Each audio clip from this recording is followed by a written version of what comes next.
and welcome once again to Ivy English. I'm Karen. And I'm Chris Gorski. Today is July 21st, and today we're going to be talking about cooking oils. Well, we have a basic guide to cooking oils, which might be useful to me. I help my wife prepare the food before she cooks, and so I will wash everything, chop it up into her specifications, but it's she that does the actual cooking. I'm not terribly talented as a cook, but I can chop vegetables pretty good. I'm pretty good at that. So I will probably learn something in today's article. Okay, and since I have been cooking for many, many decades by now, I have a lot of strong opinions about cooking fats, and I will probably express them in the course of the program. You can take them with a grain of salt. I have to mention that a lot of these ideas are controversial. You will read what look like facts in one place, and another place will say, oh, no, that's not true, blah, blah, blah. And it's funny that something as basic as human nutrition, we have so little agreement on. You will see so much conflicting information. You're kind of on your own. You're going to have to make your own good judgment. So with that in mind, here is our basic guide to cooking oils. Cooking oil is a must-have in any kitchen. It's essential for most stove-cooked dishes since it prevents food from sticking or burning on metal surfaces.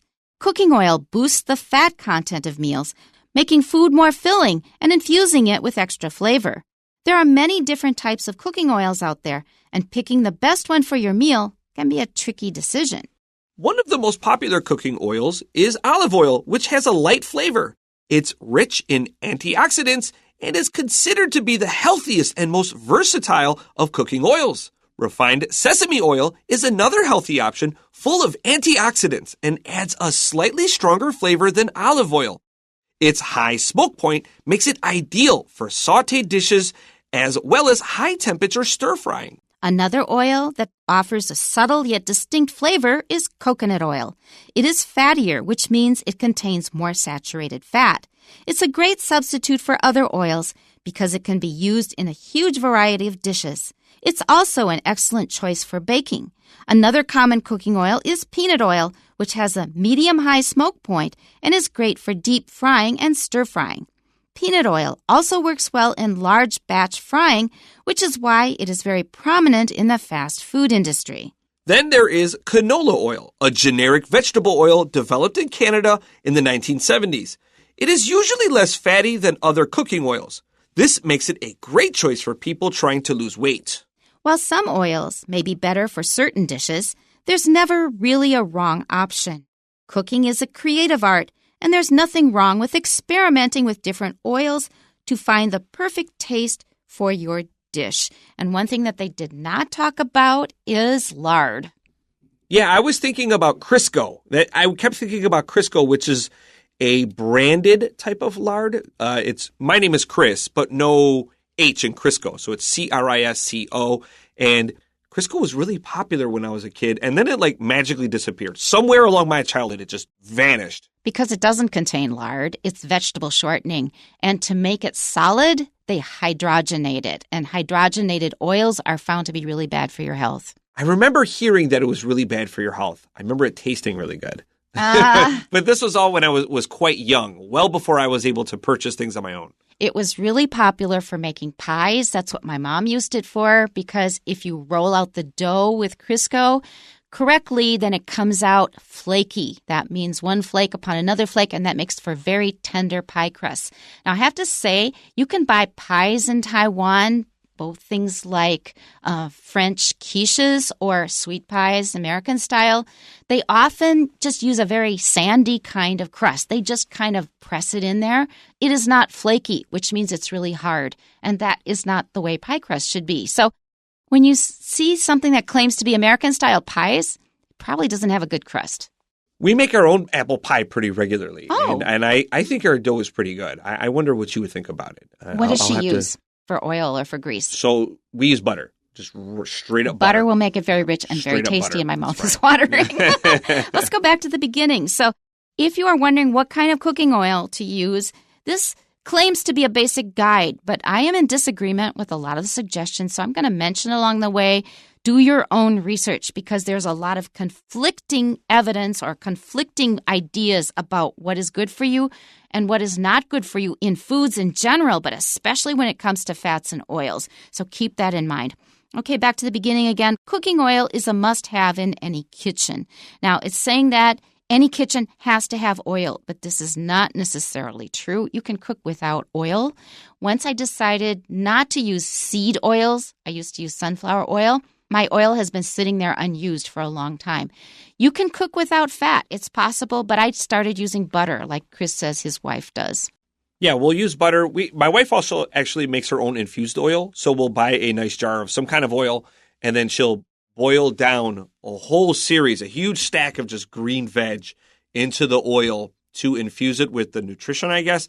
I don't know. My wife does it. I just watch her do it. I have nothing to do with that process besides washing the veg. I'm guessing she probably uses olive oil. That's what people use most often. Right. They put herbs in it or garlic sometimes. Right. Yeah. That's one thing. And that's used mainly for flavoring. I mean, you can use it for frying, but you usually add it for flavor.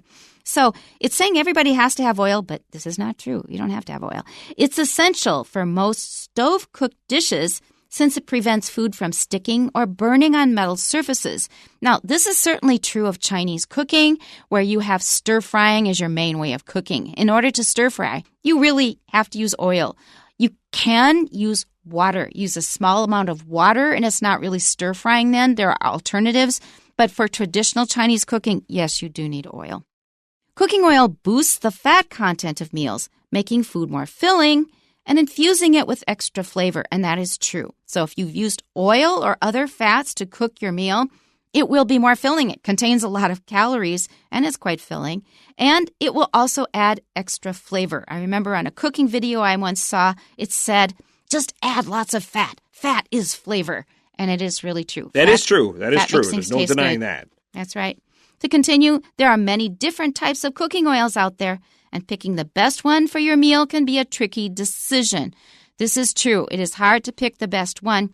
I change every so often when I get new information about what's good for you and what's not so good for you. Like I said, I read about seed oils like, say, soybean oil or like sunflower oil being not so good for you. I stopped using them. Other sources say that's nonsense. They will not hurt your health. It is not really decided yet. The jury is still out on this. So you're going to have to make your own decision based on what you see and what you believe. Do you recall the big debate between butter versus margarine? Oh, yeah. Hasn't it seemed to come full circle? Yes, but I am absolutely sure that you should not ever eat margarine. It's very bad for you. I mean, people say that butter contains a lot of saturated fat, but don't use so much. It's actually better, in my opinion, because at least it's a natural fat. Another thing you should avoid is foods that are too highly refined. So sugar is not good because it is refined. It is too concentrated. And the same is true of oils. A lot of oils are very refined. Try to avoid refined foods. I think I agree with everything you said here. I recall the debate being young that butter was no good for you, go with margarine. And then I remember basically, even as a kid, kind of being suspicious of this. Yeah. Like, isn't kind of natural food generally good for you? Yes. Now, there are natural things that will kill you stone cold in minutes. That's true. You just don't pick a wild mushroom and eat it, right? That's natural.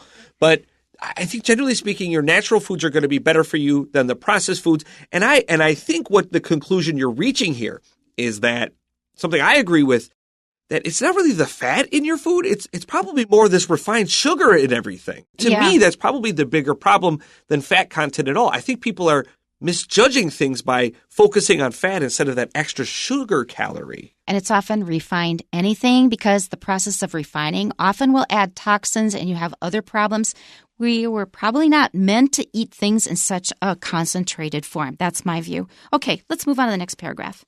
One of the most popular cooking oils is olive oil, which has a light flavor. Now, that is not a seed oil. This is extracted from the fruit of the olive, and a lot of people think it is healthier, and I tend to believe. So when I do need oil, I tend to use olive oil. It also just tastes good, too. So in the winter, when I want to add weight for exercise, I'll just take spoonfuls of oil. Oh. And I like olive oil and coconut oil. I will just eat a spoonful of it.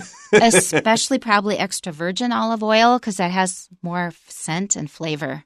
Let's continue to our next sentence. It's rich in antioxidants and is considered to be the healthiest and most versatile of cooking oils. And that is probably true, but please watch out for what kind of olive oil you get. If you get extra virgin, that is designed to be used in things like salads because it will burn, it will smoke at a very low temperature.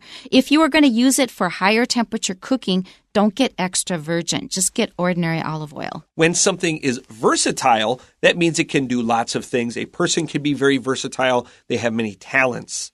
That's right. In the case of oil, for example, you can use it for cooking at high temperatures. You can also use it in salad dressing.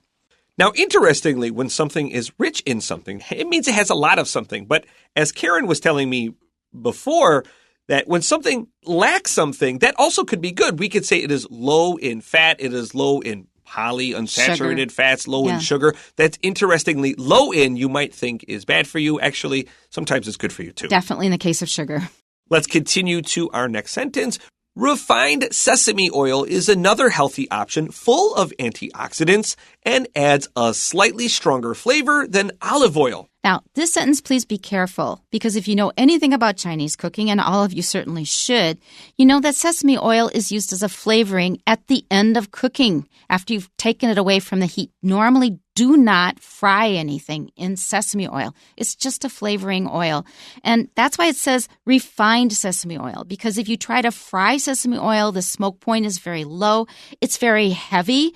It contains a lot of stuff besides oil in it. It is not a good cooking oil. If you refine it and you take out all of that stuff, then it's probably okay for cooking, but stores don't sell it. You will not find refined sesame oil, at least not in the supermarkets where I shop. You can get it online. It's very expensive for just 100 milliliters. So, in my opinion, this is not a practical suggestion. I was actually sitting next to a person yesterday that they clearly had something with a lot of sesame oil in it. I could smell it, and I was thinking, it made me think of this article. I'm like, oh, yeah, that's right. Tomorrow we will talk about this. And I almost want to half nudge them, like saying, hey, your sesame oil reminded me of this. But that sounds like a crazy person thing to do. So they would have no idea what you're talking about. I had another experience with sesame oil. We went to a factory where they actually pressed sesame oil. And they said, oh, it's good for your skin and it absorbs easily. So they passed around a bottle of sesame oil. It took me hours to get that oil off my hands. It was totally wrong. Do not use it on your skin. It just won't wash off easily. So leave it just for a little flavoring at the end, or put it in a sauce when you are having dumplings. I am sure that this is the wrong way to create sesame oil. But when we make hummus, which is made out of chickpeas, we just take some sesame, grind them way down, mix it with some oil, and then we put it into our hummus. That's not the real, I'm almost certain this is not the real way to make sesame oil. Oh, but it tastes... That's delicious. It tastes really good. So we don't argue with the result. Yeah, that's right. You can do that. You can make your own. Let's continue to our next sentence here. Its high smoke point makes it ideal for sauté dishes as well as high temperature stir frying. Okay, as I've already said, I don't agree. Let's move on. Another oil that offers a subtle yet distinct flavor is coconut oil. And as I said earlier, come wintertime when I'm looking to add more pounds so I can exercise a little bit more effectively, I will just eat spoons of coconut oil in the morning just as a way of getting that many more calories. I don't eat coconut oil, but I love coconut. I eat coconut maybe several times a week. I sprinkle it over fruit. Coconut is tasty. I think it's an underappreciated food in many forms, including baking and candy even. I'm not a huge candy fan, but something with some coconut in it will pique my attention. But watch out in the States when you buy coconut, it's usually shredded and it is full of sugar. Do not get that kind. Get what's called desiccated coconut, or it's often called coconut powder. No sugar added. It is wonderful. Next sentence, it is fattier, which means it contains more saturated fat. So there are 4 main types of fat. I won't go into it now, but it contains, coconut oil contains more saturated fat, which means you should not overdo it. It's not that good for you if you eat too much. You can get a big jar of this from Costco, and because of its melting point, you can In Costco, it will be solid white. It'll be kind of a block in there. Right. And as you're taking it home, you can literally watch it melt, which is Start to sort of fun, honestly. And then it'll be halfway by the time you get it home, and then it'll just melt. You just take some in a spoon, and your spoon is sort of warm because of your hand. And that little bit of extra heat, you'll just watch it dissolve. I don't know why this amuses me as much as it does, but it does. It does. Okay. If the fat you're using will congeal means it turns into a solid or semi-solid. It contains saturated fat, and that's why butter is actually a solid. So that's true of coconut oil as well. Do you refrigerate your butter? I do. Do you? Absolutely. In this climate, yes. It would just melt on the counter otherwise. That's true. It would melt here. So it's not my stepdad because my mom married him just a few years ago. I'm already an adult. But my mom remarried, and he insists that you do not need to refrigerate butter. And I was skeptical. He's like, listen, just trust me. And so he's a nice guy. I took his word for it, and he left his butter out there, and we tried it. And oh, yeah, it's pretty soft and easy to use. Taiwan, yeah, it would just melt everywhere. No, but in no. North America, do not do that. North America, he leaves his butter out, and it's totally fine. We always did that when I was little. However, if you leave it out, say, a week or more, it gets rancid. R-A-N-C-I-D. R-A-N-C-I-D. That means that it changes. It is no longer fresh. He leaves it out. It gets rancid. If you eat it up quickly, it's I don't know how much butter he eats, but he leaves it out. In England, in the U.S., at least in the north, it's fine. If you eat it up within a week or two, it's okay, but not longer. I don't know. But he definitely convinced me it does not need to be in the refrigerator 24 hours a day. Although in Taiwan, I agree with you. Absolutely. It's going to melt everywhere. I have also seen that information. And depends on where you live. All right. It's a great substitute for other oils because it can be used in a huge variety of dishes. Now, that may be true, but I simply do not use it at all. A lot of people use it for beauty. They use it as an oil to put on your skin. It's also an excellent choice for baking. That may also be true, but I don't bake. Another common cooking oil is peanut oil, which has a medium-high smoke point and is great for deep frying and stir frying. A long time I did use peanut oil. It's usually more expensive. A lot of times the peanut oil that you buy in the supermarket, it is actually a mixed oil. It's maybe 60% soybean oil, 40% peanut oil, because peanuts are really much more expensive. And peanut oil is also highly refined. So normally, if you buy that kind of peanut oil, even pure peanut oil in Taiwan, you can't really taste the peanuts. But I had steamed fish in Hong Kong once that had real peanut oil on the top, and it had a peanutty taste. That is the best steamed fish I have ever had, and I've never found that flavor again. My brother deep fries his Thanksgiving turkey every year in peanut oil. So wow. He'll buy a huge drum of it, and he has this. He rubs the turkey down in mayonnaise and drops it in this peanut oil, and the peanut oil is really expensive. Yes. I'm trying to think how much it cost him because I remember I got it with him, and I was thinking, wow, this is crazy expensive. And sure enough, I've been a vegetarian a long time, but I was curious. I kind of had a bite of it, and it was really fantastic. But man, that could not be healthy for you. That trend started maybe 20 years ago. Yeah. Of deep frying your turkey. That's about when he started doing it, yeah. And I hear that it does come out really tasty. I also don't eat meat, so I can't comment. Let's keep going. All right, let's look at our next sentence. Peanut oil also works well in large batch frying, which is why it is very prominent in the fast food industry. And I will tell you, I have had some food fried in peanut oil, and it does taste really good. Now, when we say large batch, that just means there's a lot of stuff in there. Think about how McDonald's cooks its French fries. It doesn't cook just a little, they cook a lot. That's a large batch.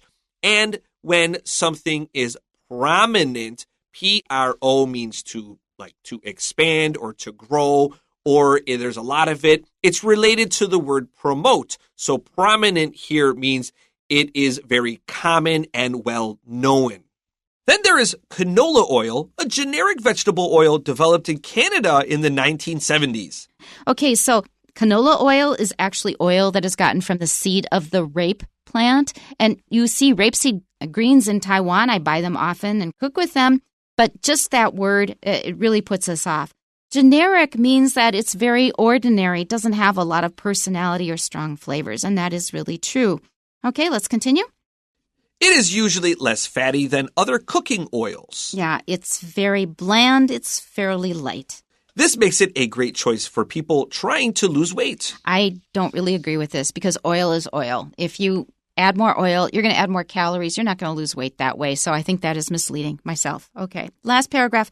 While some oils may be better for certain dishes, there's never really a wrong option. Now, this is really arguable. It depends on the person.